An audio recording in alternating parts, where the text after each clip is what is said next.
Hello മക്കളെ, എക്സാമിന് ചോദിക്കുന്ന ഇമ്പോർട്ടന്റ് ആയിട്ടുള്ള കുറച്ച് ക്വസ്റ്റ്യൻസുകളാണ് മിസ് നോക്കാൻ വേണ്ടിയിട്ട് പോകുന്നത്. സോ ഒന്നാമത്തെ ക്വസ്റ്റ്യൻ ഇതാണ്, ദീ പിടിച്ചോ. The root plant selector for grafting. ഗ്രാഫ്റ്റിംഗിന് വേണ്ടി തെരഞ്ഞെടുക്കുന്ന വേരോട് കൂടിയ ചെടിയെ പറയുന്ന പേരെന്ത്? ആൻസർ വരുന്ന സ്റ്റോക്ക് ആണ്, മൂലകാണ്ഡമാണ്.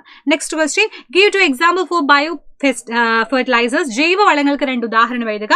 ആൻസർ വരുന്നത് വേണമെങ്കിൽ കൗഡങ്ങോ പച്ചിലവളോ ഏത് വേണേലും എഴുതി വെക്കാം. നിങ്ങളുടെ ഇഷ്ടം പോലെ വേറെ ഓപ്ഷൻസും കൊടുക്കാം. അടുത്ത ക്വസ്റ്റ്യൻ, പരീക്ഷശാലയിൽ ഉപയോഗിക്കുന്ന 2 ആസിഡുകളുടെ പേര് എഴുതാൻ വേണ്ടി വന്നിട്ടുണ്ട്. Name 2 acid used in laboratories. Nitric acid, sulphuric acid, HCl, H2SO4, nitric acid ഏത് വേണേലും നിങ്ങൾക്ക് എഴുതി വെക്കാം. ഇതിൽ ഒരുപാട് ഓപ്ഷൻസ് മിസ് വെച്ചിട്ടുണ്ട്, ഏത് വേണേലും എഴുതാം. നെക്സ്റ്റ്, വാളംപുള്ളിൽ അടങ്ങിയിരിക്കുന്ന ആസിഡ് ഏതാണ്? ആസിഡ് പ്രസന്റ് ഇൻ ടാമറിൻഡ് എന്ന് പറയുന്നത് ടാർട്ടാറിക് ആസിഡ് ആണ്. സിമ്പിൾ ആയിട്ട് പഠിക്കാം. ടാറ്റ എന്നുള്ള കോഡ് വെച്ച് പഠിക്കാം. ടാമറിൻ, ടാർട്ടാറിക് ആസിഡ്, ടാ. റെഡി? അടുത്തത്, നീല ലിറ്റ്മസ് പേപ്പറിനെ ചുവപ്പാക്കുന്നത് ഏതില? Blue litmus change to red in ആസിഡിലാണോ ബേസിലാണോ ചോദിച്ചിട്ടുണ്ട്. അത് നിങ്ങൾക്ക് പഠിക്കാൻ സിമ്പിൾ ആയിട്ടുള്ള ഒരു കോഡ് ഉണ്ട്. ആസിഡിൽ ബ്ലൂ ലിറ്റ്മസ് പേപ്പർ റെഡ് ആകുന്നു, ABR എന്ന് പഠിക്കാം. റെഡ് ലിറ്റ്മസ് പേപ്പർ ബ്ലൂ ആകുന്നത് ബേസിലാണെന്ന് പഠിക്കാം. സോ നീല ചുവപ്പാകുന്നത് ഏതില മക്കളെ? ആസിഡിലാണെന്ന് നമുക്ക് പറയാൻ വേണ്ടി പറ്റുന്നു.